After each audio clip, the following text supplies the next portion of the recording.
Today is January 25th, 2020. It is the Lunar New Year. That means it's a new moon. We just had a very dark night.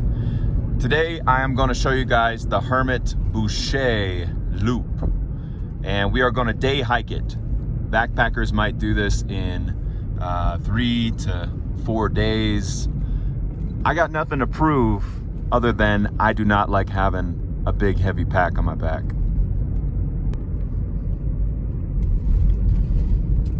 I'm rolling up here to Hermit's Rest. Now this is the time of year you can drive your car out. That's the shuttle bus stop right there. So if you're here in spring, summer, or fall, you gotta ride the shuttle. They close the road for most of the year. It's only December, January, February that it's open to the public. When you arrive, you've got toilets and water on your left there. But to go to the trailhead, you go down this dirt road. And big reason that they do close that road, it's very popular for cycling, bicycles, a lot of bicycles on that road throughout the spring, summer, and fall. And it's cool that they do that you can go and enjoy that self-propelled motion. Now, if you're gonna backpack this loop, you will be allowed to park here at the trailhead. Just try to coordinate and carpool because there is limited parking out here. And you can see it's a little bit of a rough road, not that bad. We're looking at temps above freezing. So 34 Fahrenheit as I'm about to start here. I'm gonna have the rest of my breakfast, a little water, and then we'll get going. Hermit Trailhead. Now, we are standing here 6,640 feet, 2,024 meters above sea level. We are gonna see the Hermit Creek camp. We're gonna see Hermit Rapid. This is kind of cool. It shows you all the little checkpoints. So we're up here right now. I just drove Hermit Road, Hermit's Rest. We're gonna drop down. We'll see Waldron Trail, Dripping Springs. And we're gonna actually go here. They don't show you on this map, but Boucher Trail goes down and around. And then you connect with the Tonto, come back to Hermit Camp, and we'll come back up this way. So this is gonna be a 22.9 mile day. That's about 36.8 K. And it's looking like a beautiful day. The sun is getting ready to rise. 7:25 official start time. We're going down, and I ate a lot of food last night. I ate a lot of food this morning. My body is ready to burn. Gotta burn these calories. I'm wearing shorts. As long as it's above freezing, I'm wearing shorts in this canyon. Keep your eyes peeled for some marine Paleozoic fossils. So remember, this is the Kaibab limestone up front, up top. And you've got sponge fossil. If you come over here, it's a really nice, you got brachiopods, but stuff that just looks like a seashell. You can imagine this was once the bottom of the ocean. You got all that mud and sand at the bottom of the ocean. And if sea levels go down or continents shift, the water goes away. And then as that muddy bottom of the ocean is just sitting there drying out in the sun, eventually it's gonna start to solidify into rock, just like clay. Enough pressure put on top of it of other layers, and you get limestone. And as this is now crumbling again, it'll get washed down to the creeks and the river. It'll become the bottom of the ocean all over again. That's the rock cycle. This rock has a lot of them. And you can also start to see some of the riprap work on the trail. But look at this rock. You look in here and you're gonna get all these really cool seashells. You got that one. Look at this big one. And that one in there. So now as like water and ice and whatever hits this, it's crumbling. And the first stuff to go is all the stuff that was just the sand or the mud. But then it reveals any creatures that were in that sea floor. Of course, they, you know, were eaten away, but replaced by different minerals that create the actual fossil. Another good fossil, another good rock. These are said to be some worm burrows in the Tora Weep. We're kind of in the Tora Weep now, almost down into the sandstone. Hermit Trail is the best trail to see fossils. One of the big things national parks can offer is that you're not allowed to take things from the national park. So it offers a place where, you know, kids can come out and see these fossils as everybody would have seen hundreds and hundreds of years ago, just seeing fossils in the rock. And as we cut deeper into the Grand Canyon, as we hike on the trails, we're cutting, you know, deeper into earth time. So it's just absolutely fascinating to see all this, and wonderful that it's all protected and preserved. I'm gonna go down Boucher Trail. A lot of people will go down Hermit and up Boucher. But of course I'm going along here. I'm gonna drop down.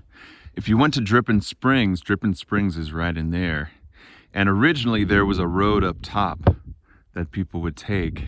This guy Louis Boucher would enter from over there, and you would drop down at Dripping, and then the Boucher Trail goes along here. And you know, we can imagine this is like 1800s, so it would have been more of like a stagecoach road. But that dirt road was closed off to the public in the 1990s. Because of that road being cut off, the Hermit Trailhead is the furthest west you can drive in the Grand Canyon National Park South Rim. So that's as far as you get. And that's what makes this area of the canyon a lot of fun, is you're just away. It's also makes it a little dangerous, so I would get some canyon experience before coming out here, because you're far away from any ranger stations, and there are people that get cell signal down at Phantom Ranch, but I would not expect a glimmer of signal on this trail. Louis D. Boucher. Louis Boucher. So if you guys don't know, that is the Hermit. Everything Hermit is based on Louis Boucher, because I guess he was a single dude, didn't have a wife or kids or anything. He was just hanging out here. Louis Boucher, he was an immigrant. He came from Quebec, originally a Quebecer. And he would have come from a town that would have been a little bit south of Trois-Rivières, close to Maine. He would have been on the south side of the St. Lawrence River. And imagine just that whole post-American Civil War era of people wanting to come out west, and that idea of adventure and the excitement of maybe striking it rich, mining. So Louis Boucher did a little bit of mining, but he also was mostly big in tourism. He had different camps. He had tents set up by Dripping Springs, and then tents down on what we call the Boucher Creek. We're gonna go there. We're gonna see if we can find his old cabin and all that good stuff. So just imagine that world out here in the late 1800s. And Louis Boucher, the Hermit, has more things named for him in the Grand Canyon than any other person. You've got the Hermit Trail, the Hermit Road, Hermit's Rest. You've got a layer of rock. That red rock around the whole entire Grand Canyon is called the Hermit Shale. And then this, we're gonna get down here to the Waldron Trail Junction. Some call it the Waldron Basin, but the technical name is the Hermit Basin. So pretty interesting. This guy, you know, he didn't discover Grand Canyon. He didn't turn it into a national park, but people just like this whole idea of the hermit. And maybe that's what Grand Canyon is to a lot of people. I mean, obviously I'm out here doing a lot of solo hikes. It's a great place to escape. You've got the tarot card, the hermit, and the whole concept of that is this idea of going off into the wild to sort of tune back in. And then the hermit eventually has to come back into civilization and share what they learned. There was some great discussion with some Havasupai, Navajo, and Hopi guests who were speaking at the event. And, you know, there was discussion about what are all the Native American names for these locations in the canyon and rock formations. Definitely something I would love to learn more about. And if you guys are interested in that, maybe that could be a part of Grand Canyon TV, getting more into that Native American history. Worth noting, worth taking a stop here. You'll see the riprap in the rock. This is the old trail work that was done all the way back starting 1912 after Louis Boucher. He kind of got out of here in 1909. You'll see this rampway, and this is all designed to accent the reptile trackways in the sandstone here. This is the Coconino sandstone, and you've got these trackways. They move up these rocks just little by little.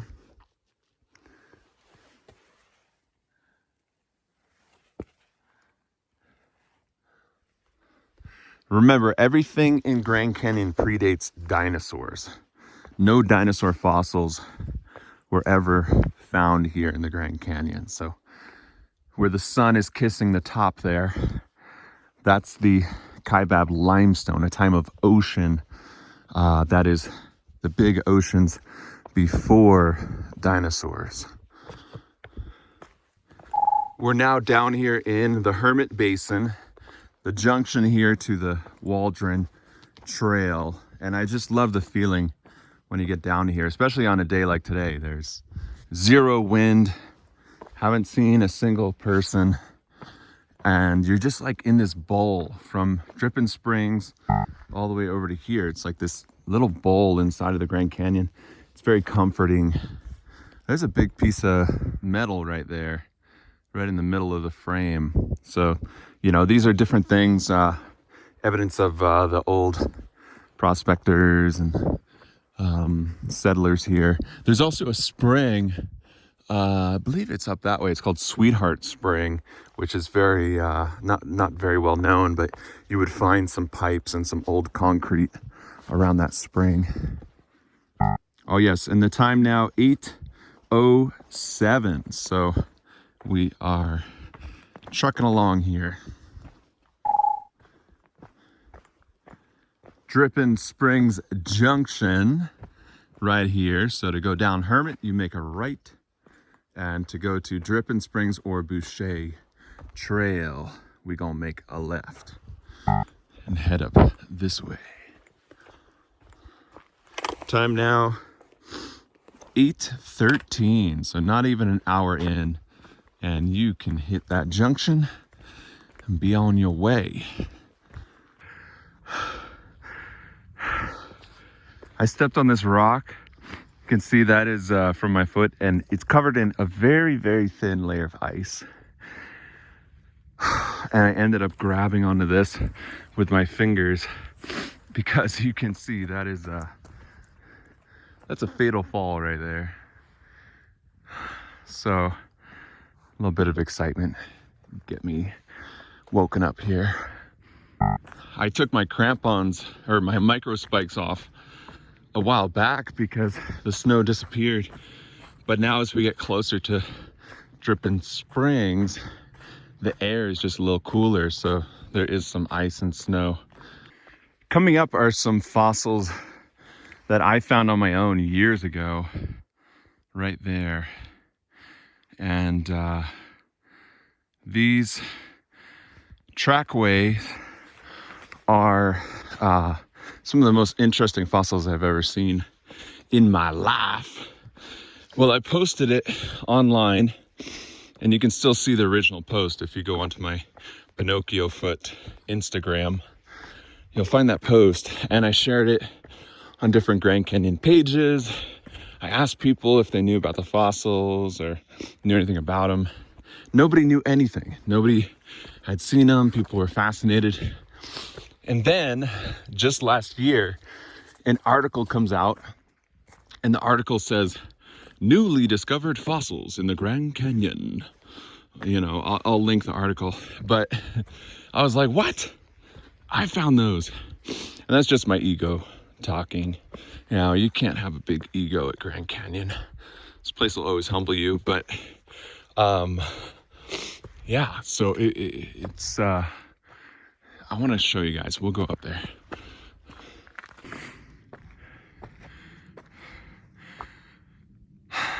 Look at that. Huge trackways. They're massive. It's not like that one I showed you on the hike down. These things are freaking massive. There's a video of me showing this to Lucy, my friend Lucy. That video clip is on the Grand Canyon TV welcome video. And you get a very natural reaction because, so look at these trackways. Now, it doesn't mean the animal was walking up this rock. This rock, and there's more here. There. This rock is sandstone. You can tell just by looking at it. It's the sandstone that would have fallen from up there, but it's sitting in the Hermit Shale layer. So there's a couple creatures. This one's going this way, this one going that way. And if you look real close, I mean, they're huge, huge. Let me try to get up here a little bit. But yeah, I mean, look at that. It's almost the size of my hand. And then if you count the digits, 1, 2, 4, 5. It had 5 fingers, which means it was probably a vertebrate. And, you know, we can think of crocodiles that lived before dinosaurs, that kind of stuff. Some kind of weird mammal-like reptiles, what they believe. But just fascinating. I love this stuff, finding this stuff that kind of breaks the general belief, you know, opens up that mystery a little bit. And now I'm just trying not to die. If you're kind of new to this, the fossils and all this kind of stuff. So you got to imagine, we're not saying an animal walked up the side of this rock, right? This broke from there and fell and landed in this way. But the rock has been sitting like this for a long time. We can see all the lichen that has grown in here. This has been sitting here for a very long time like that. And, you know, the mystery really is, because that is sandstone, is how were those tracks left? Because sand has to be wet. For you to leave a track in sand, it has to be wet. So it was either after a rain, the creature went walking along and, you know, left some trackways, and then they hardened, or a mudslide happened and it solidified the tracks. Or was it that it was like shallow water? This creature was leaving footprints in shallow water, and then the water went away, there was a drought, and it solidified in rock. Who knows?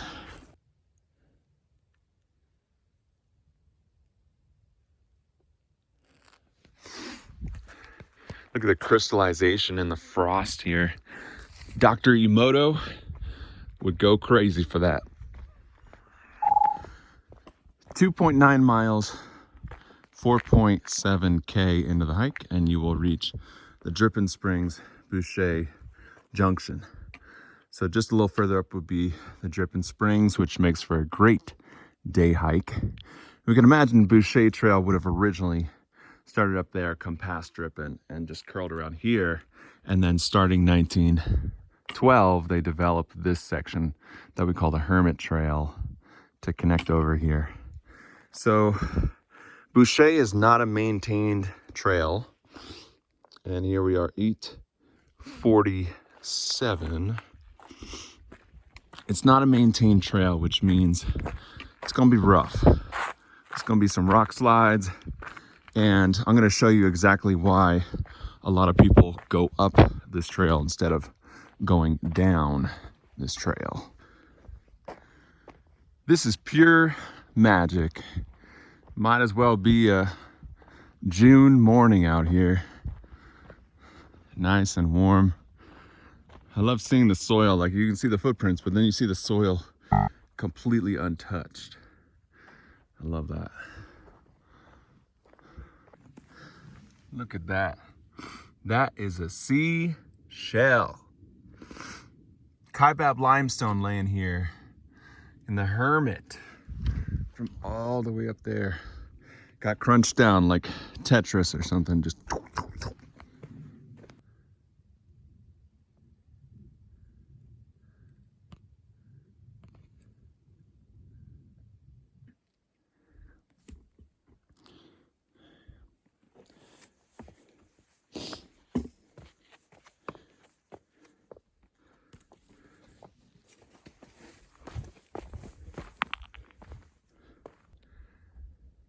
I can now see Hermit Creek Camp, where I'll end up later today. So you've got, it's so hard to point out. You got the trail coming in there, and then you can see the roof of a toilet. There is a toilet down there.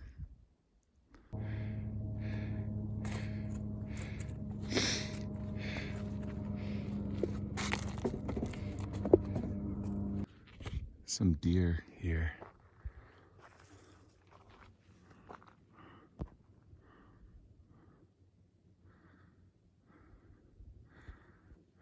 I could smell them. I picked up a scent for elk and deer when I moved here and started running in the Kaibab forest. There's looks like, holy crap.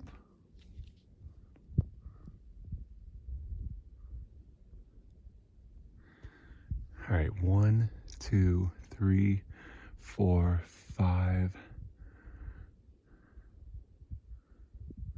They don't like when you stop and look at them. There's probably 5 or 6 right there.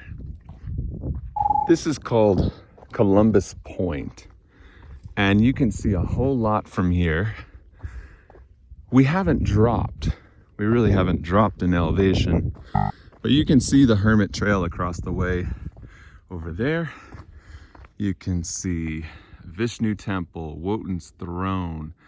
You can see Zoroaster Temple, Buddha Temple, Isis. Where's Osiris? Osiris straight ahead. You can see so much from here.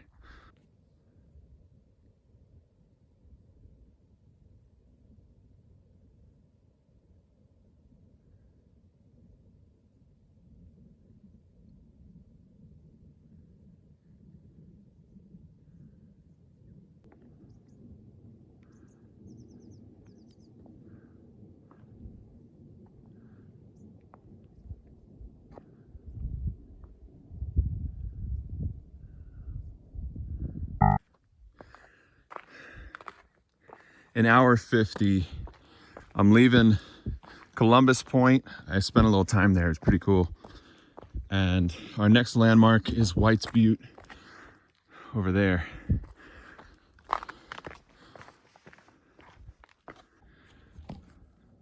I'm now starting to drop. This trail is starting to drop. The trail's starting to drop in elevation now, and this is where it just gets hairy.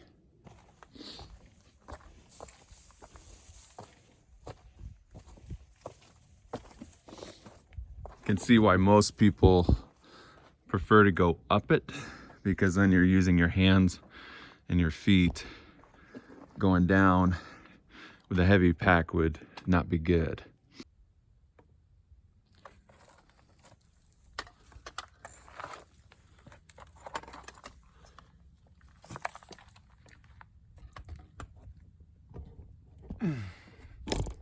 I don't know how best to show this, but I'm going straight down.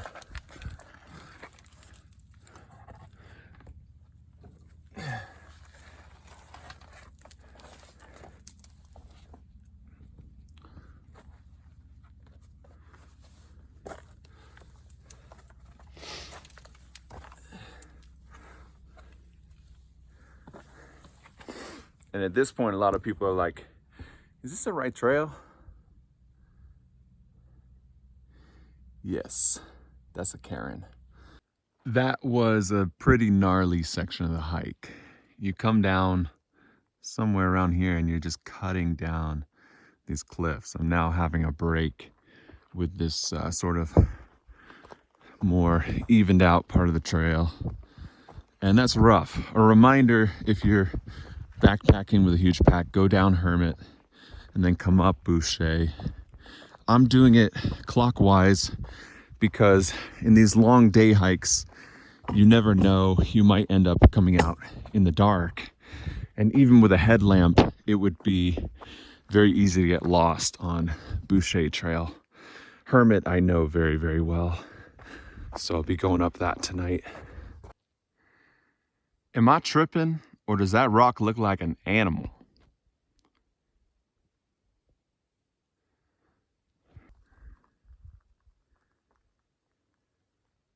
A little over 4 hours in, and I'm now at White's Butte. And you'll find it looks like a lot of people camp over here once you cross over into this section of the backcountry. So now we're going to drop down over here, and looks like got to go through the red wall layer.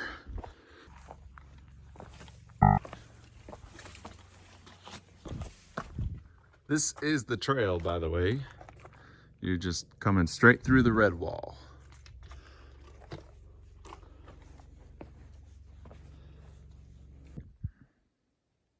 This is the Tonto Junction. So you got that big cairn there, Boucher that I just came down, and then you got this little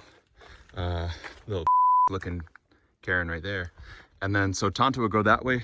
I'm gonna go down and check out Boucher Creek, and this will add about 1.5 miles to go down and then back up to here to the day. But you know, I like torture. So we are at almost 1 o'clock. There's a whole side seep pouring into the Boucher Creek here. You can hear it. And it's so green, so lush down there for the middle of winter, and at the end of January. That's Boucher Creek down there where the sun's hitting. So I think I'll have a nice little break there.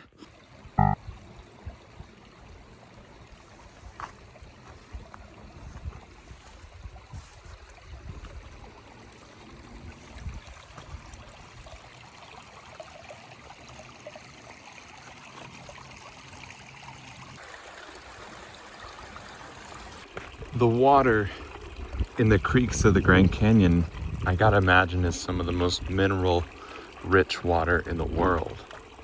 It's passing through all of these ancient layers of rock, filtering through thousands of feet of cracks and rock. It's gotta be so healthy for you.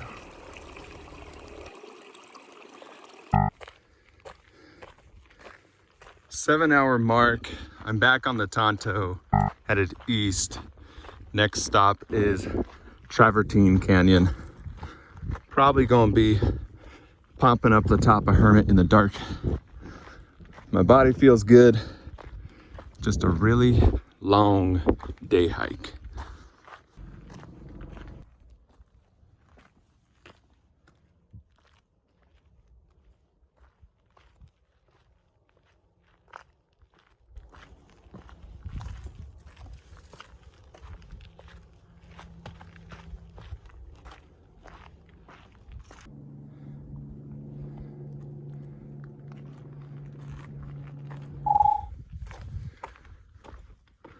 .301 I'm at Travertine Canyon, and this is a pretty tight canyon. It turns into like a bit of a slot canyon down that way.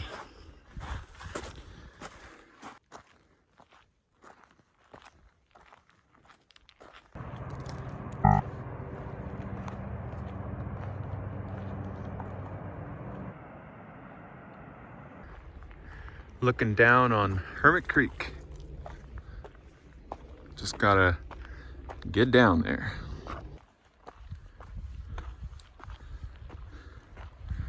That's the Hermit Creek campground. You got a toilet. Looks like some campers are there, but they're probably out for a hike or something, a sunset hike.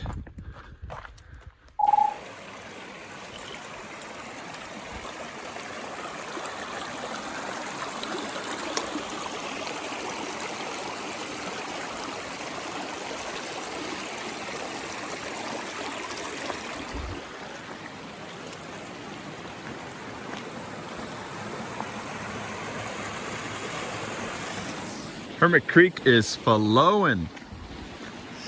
I'm gonna get up out of this little canyon because it is time to get moving back up there. It's 4:04 as I'm crossing the Hermit Creek here, and it's gonna be getting dark here soon. So I'm gonna get up out of here, take a little food break, and then I gotta push it to the end. Some of the ruins of the Hermit Camp. And if you walk up there and around, you'll see even more. I can splice it in. Hermit Camp was the place to go before Phantom Ranch was developed. And it was all started by the Santa Fe Railroad Company because they did not have access to Bright Angel Trail, and South Kaibab was not built or even completed till 1925. So from 1912 into the 1920s, this was the place to go. You had the Hermit Camp, and you'll see that formation on some postcards. And there's even wreckage, rubble of the wheels and gears of an old tramway. So imagine in the roaring 20s, they got so wild in between World War I and the Great Depression that these guys had developed a tramway with a cable running from Pima Point all the way down to here. So they could deliver things in and out. Most of the guests would ride on mule to come here so they could truly experience the canyon. Yet they went as far with this tramway to dismantle a car, put the pieces of the car in the tramway, and then deliver that down to here. So there's actually was once a functional car down here by the Hermit Creek. They went wild. Then the park, becomes a national park, and the park gets access to Bright Angel Trail. You've got Indian Garden, Phantom Ranch. There's a whole dark side to that also, with pushing Native Americans out of here. Eventually, Hermit Camp was no longer having visitors, and so by the mid-1930s, the park destroyed it. And that's why all you see left is the stone and some little fragments. You're not allowed to take these things. That's all historic trash that is meant to remain in the canyon as a record of the things that happened here. Here's a better angle of the postcard shot I'm talking about.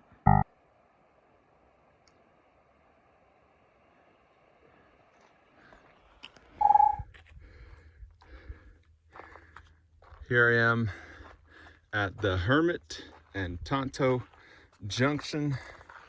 Gonna have myself a little break, and then we climb.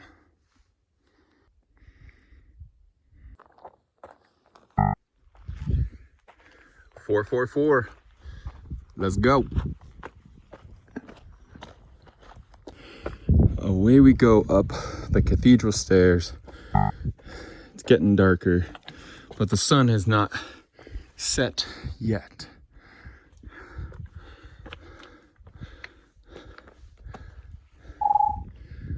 Breezy Point atop the Cathedral Stairs. I've only seen one person today, and I can't imagine I'll see anybody on the rest of this Hermit Trail hike.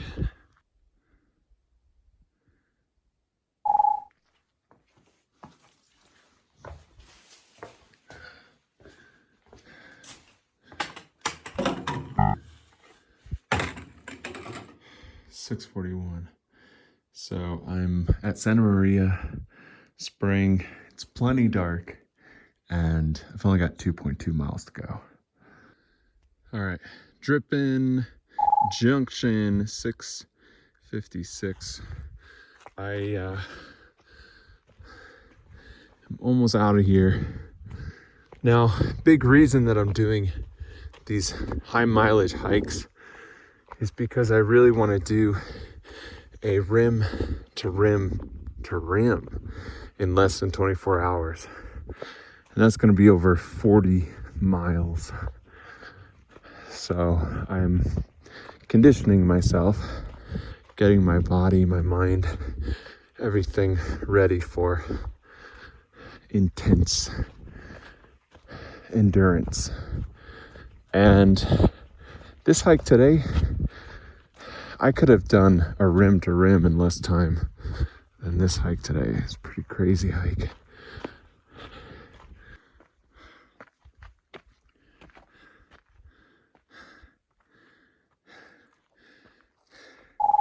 Waldron Junction, only got a mile and a half, 2.4K to go. And here we are, 704.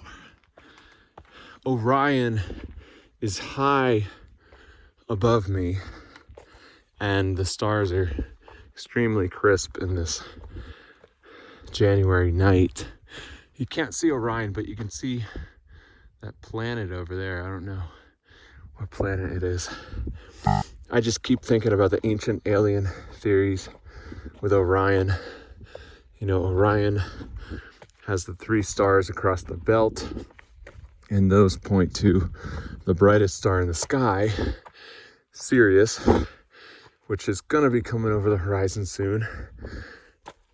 And then they talk about how the pyramids in Giza, they line up just like the belt, and they point to Heliopolis, or the Hopi Mesas line up and they point to Chaco Canyon. And anyway, as I'm finishing off my long day, I'm just getting loopy and thinking about existential stuff. Now would be a great time to be abducted by aliens. Beam me up.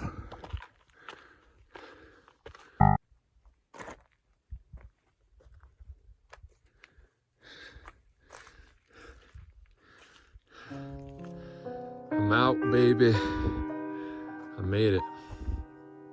I made it. I made it. I made it. And my car is still here.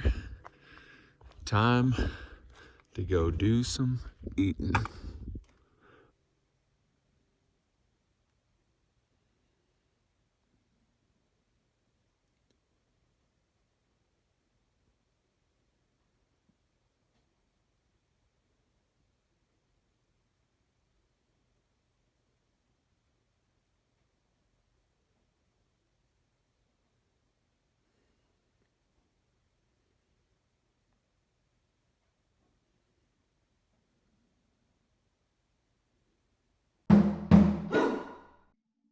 Hi, I'm Canyon Julie, reminding you to pack out your trash and to not be a loser.